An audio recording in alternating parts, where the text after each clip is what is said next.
Em meio a tantas discussões e controvérsias religiosas, você já se perguntou qual é a prioridade número 1 na sua vida espiritual? O que Jesus nos ensina sobre o mandamento mais importante que devemos seguir? Hoje vamos explorar uma das perguntas mais cruciais feitas a Jesus e a resposta que define toda a nossa fé. Vamos orar para iniciar os nossos estudos. Querido Deus, ao nos debruçarmos sobre a Tua palavra hoje, pedimos a presença do Teu Espírito Santo para abrir nossos corações e nossas mentes, que possamos compreender o significado profundo das palavras de Jesus e aplicá-las em nossas vidas. Que o estudo seja enriquecido pelos comentários de Ellen White, ajudando-nos a entender melhor o Teu desejo para cada um de nós. Em nome de Jesus, amém. Olá, sejam bem-vindos ao canal Para Que Todos Saibam. Eu sou Alan Robson e juntos aqui nós estudamos a lição da Escola Sabatina, complementada pelos comentários de Ellen White. A lição dessa semana tem como título Controvérsias em Jerusalém. Hoje é quinta-feira, 29 de agosto e o tema de hoje, o maior mandamento. O verso para memorizar desta semana está em Marcos capítulo 11, verso 25. E quando estiverem orando, se tiverem alguma coisa contra alguém, perdoem para que o Pai de vocês que está nos céus perdoe as ofensas de vocês. No texto de Marcos, capítulo 12, versos 28 a 34, encontramos Jesus sendo abordado por um escriba com uma pergunta importante: qual é o primeiro de todos os mandamentos? Em resposta, Jesus cita o mandamento do amor a Deus acima de todas as coisas e ao próximo como a nós mesmos. Ele resume toda a lei e os profetas nesses 2 mandamentos. Esse duplo mandamento é a base de toda a lei divina. O amor de Deus deve ser supremo em nosso coração, sendo a força motriz de todas as nossas ações. O amor ao próximo é o reflexo do amor de Deus em nossas vidas, e sem ele, o nosso serviço a Deus é incompleto. Quando o escriba reconheceu a sabedoria das palavras de Jesus, ele disse: não estás longe do reino de Deus. Isso nos leva a pensar: até que ponto estamos próximos do reino de Deus através de nossas ações diárias? Vamos às considerações do autor da lição agora, que começa com a seguinte pergunta: que pergunta profunda fez o amigável escriba e que resposta Jesus deu a ele? Até agora, no Evangelho de Marcos, a maioria dos líderes, com poucas exceções, era hostil a Jesus, especialmente em Jerusalém, onde ele confrontou a liderança a respeito da adoração no templo, que estava no centro do judaísmo. Assim, o fato de um escriba ouvir as disputas e apreciar as respostas de Jesus mostra sua honestidade e coragem diante da hostilidade prevalecente contra Jesus. Seria mais fácil observar de longe, mesmo para um simpatizante de Jesus. Mas aquele homem não fez isso.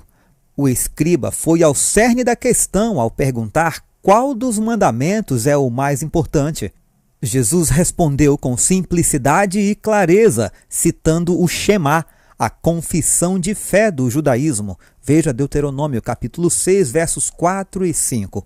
O maior mandamento, segundo Jesus, é amar a Deus de todo o coração, alma, entendimento e força, isto é, com a totalidade de quem somos.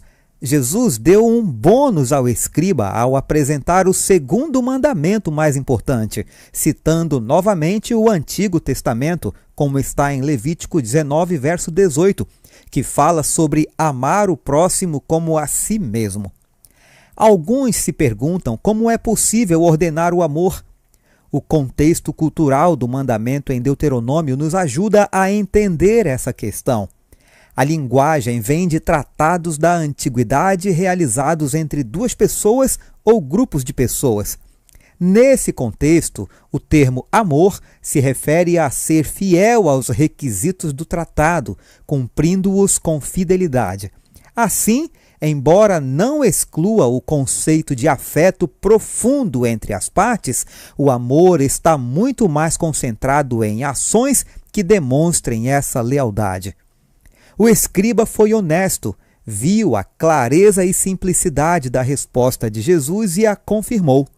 Podemos imaginar o olhar de desconfiança de outros líderes religiosos, uma vez que o escriba honesto disse que a resposta de Jesus era válida, algo que ninguém mais estava disposto a fazer. Jesus também elogiou o escriba por sua resposta honesta, dizendo que ele não estava longe do reino de Deus. Mas não estar muito longe do reino não significa estar dentro dele. O escriba ainda precisava reconhecer quem era Jesus e segui-lo, isto é, dar mais um passo na jornada da fé. O autor termina perguntando de que maneira é possível amar a Deus e ao próximo como a nós mesmos. A cruz seria a chave para isso? E agora vamos aos comentários de Ellen White.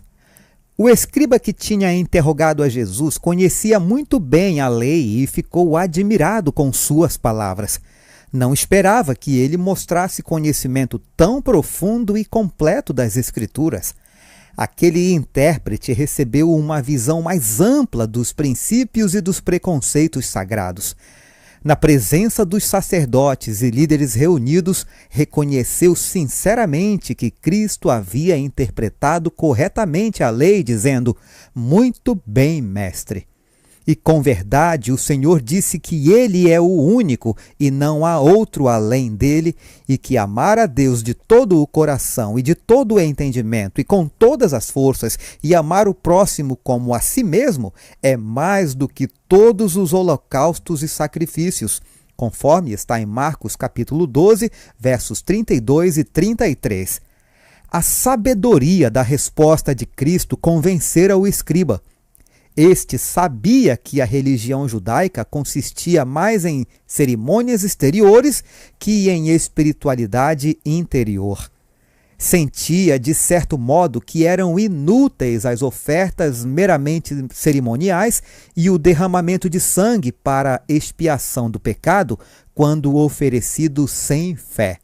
Amor e obediência a Deus e abnegada consideração ao próximo tinham mais valor para ele do que todos esses ritos.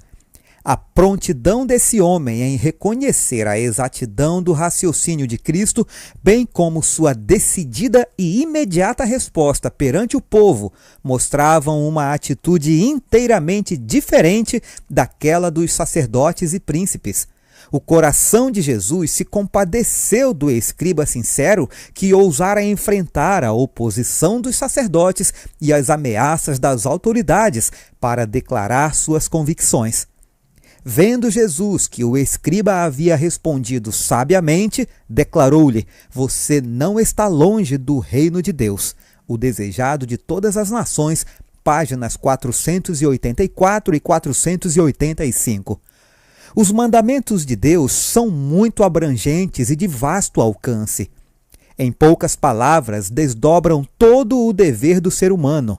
Ame o Senhor, seu Deus, de todo o seu coração, de toda a sua alma, de todo o seu entendimento e com toda a sua força. Ame o seu próximo como você ama a si mesmo. Marcos 12, versos 30 e 31. Nessas palavras se compreendem o comprimento e a largura, a profundidade e a altura da lei de Deus, pois Paulo declarou: "O cumprimento da lei é o amor." Romanos 13, verso 10. A única definição de pecado encontrada na Bíblia é: o pecado é a transgressão da lei. Isso está em 1 João, capítulo 3, verso 4. Muitos se enganam quanto ao estado de seu coração. Não entendem que o coração natural é enganoso mais que todas as coisas e perverso. Jeremias 17, verso 9 relata isso. Envolvem-se em sua própria justiça e satisfazem-se com alcançar sua própria norma humana de caráter. Mas quão fatalmente fracassam quando não alcançam a norma divina e, por si mesmos, não podem satisfazer as reivindicações de Deus. Podemos medir-nos por nós mesmos, podemos comparar-nos uns aos outros, Podemos dizer que procedemos tão bem como fulano ou cicrano, mas a pergunta para a qual o juízo exigirá resposta é: satisfazemos as reivindicações dos altos céus? Alcançamos o padrão divino? Está nosso coração em harmonia com o Deus do céu? Mensagens Escolhidas, volume 1, página 277. Para concluirmos então, irmãos, a resposta de Jesus à controvérsia em Jerusalém nos ensina que a essência de toda a lei e dos profetas está no amor. Amor a Deus e ao próximo. Ellen White reforça que esse amor não é meramente um sentimento, mas uma prática que deve se refletir em todos os aspectos de nossa vida. Lembrando as palavras de Marcos 10:45, que nos dizem que Jesus veio para servir e não para servirmos, somos desafiados a colocar esse amor em ação diariamente. Como você tem demonstrado o amor a Deus e ao próximo em sua vida cotidiana? Suas ações refletem esse mandamento como a prioridade central que ele deveria ser? Se você gostou desse vídeo, então curta, comente, compartilhe, não deixe de se inscrever no canal e ativar o sininho das notificações. Aguardo você amanhã. Um forte abraço e fiquem todos com Jesus.